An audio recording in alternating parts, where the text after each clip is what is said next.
Bismillahirrahmanirrahim. Assalamualaikum warahmatullahi wabarakatuh. Semangat pagi anak-anak semua.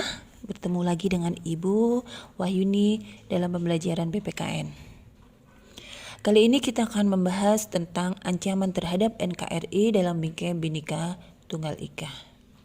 Tujuan pembelajaran kita kali ini, Ibu harapkan kalian mampu menghayati, mensyukuri, responsif, dan proaktif atas nilai-nilai yang membentuk kesadaran atas ancaman terhadap negara dan strategi penyelesaiannya dengan sikap yang baik, santun, disiplin, kerjasama, dan juga tanggung jawab.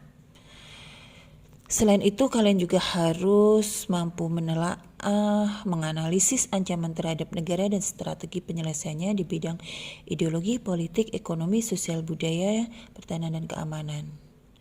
Setelah kalian mampu menganalisis, kalian juga harus mampu mempresentasikan hasil kajian ancaman terhadap negara dan upaya penyelesaiannya di bidang IPOLEK Sosbud Hankam. Untuk penilaiannya seperti biasa ada penilaian sikap, penilaian pengetahuan, dan juga penilaian keterampilan.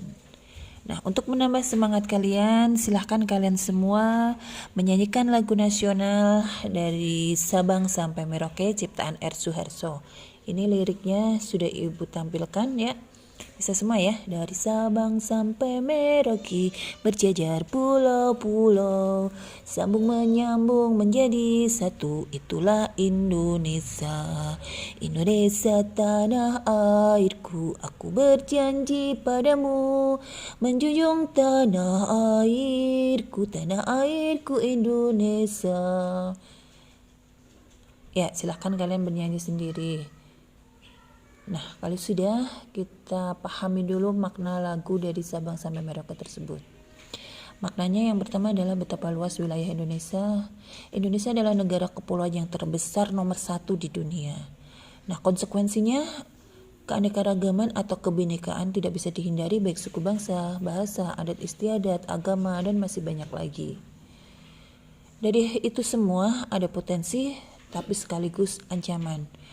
Potensinya adalah dengan bangsa yang besar, bangsa kita akan memiliki kekayaan yang melimpah, baik kekayaan alam maupun kekayaan budaya. Sedangkan ancamannya adalah dengan kebinekaan mudah terjadi konflik yang dapat memecah belah bangsa. Oleh karena itu, kita segenap warga negara Indonesia meski mewaspadai segala bentuk ancaman yang dapat memecah belah bangsa Indonesia dengan senantiasa mendukung upaya atau strategi pemerintah dalam mengatasi berbagai macam ancaman tersebut. Nah, kita akan bahas tentang apa sih ancaman itu. Ancaman adalah setiap usaha dan kegiatan baik dari dalam negeri maupun dari luar negeri yang dinilai membahayakan kedaulatan negara, keutuhan wilayah negara, dan keselamatan segenap bangsa Indonesia. Ya, silakan kalian lihat PowerPoint Ibu di situ ada yang Ibu tebalin di situ. Maksud yang Ibu tebalin di situ adalah indikator dari ancaman itu sendiri. Ya, segala hal bisa dikatakan ancaman jika memenuhi indikator yang 3 ini, yaitu membahayakan kedaulatan negara, keutuhan wilayah negara, dan juga keselamatan segenap bangsa.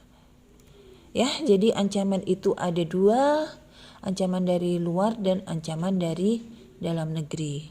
Kalau ancaman dari luar misalnya bentuk penjarahan sumber daya alam Indonesia melalui eksploitasi sumber daya alam yang tidak terkontrol yang pada gilirannya dapat merusak lingkungan atau pembagian hasil yang tidak seimbang baik yang dilakukan secara ilegal maupun secara legal.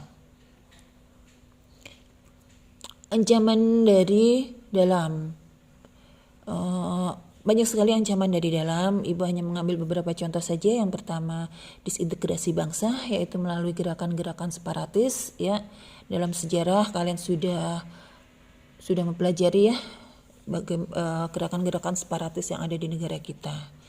Kemudian ada keresahan sosial akibat ketimbangan kebijakan ekonomi dan pelanggaran hak asasi manusia. Yang ketiga, upaya pergantian ideologi Pancasila, ya, pernah ya. Ada gerakan G30 SPKI dan sebagainya. Kemudian yang keempat, potensi konflik antar kelompok atau golongan. Yang kelima, makar atau penggulingan pemerintah yang syah dan konstitusional. Ini hanya beberapa contoh, masih banyak contoh yang lain lagi. Nah, ini ancaman bagi pelajar yang harus kalian jauhi. Yang pertama adalah terlibat pergaulan bebas, pengaruh film-film porno, terlibat peredaran narkotika, terkena dampak buruk dari media sosial, dan masih banyak lagi.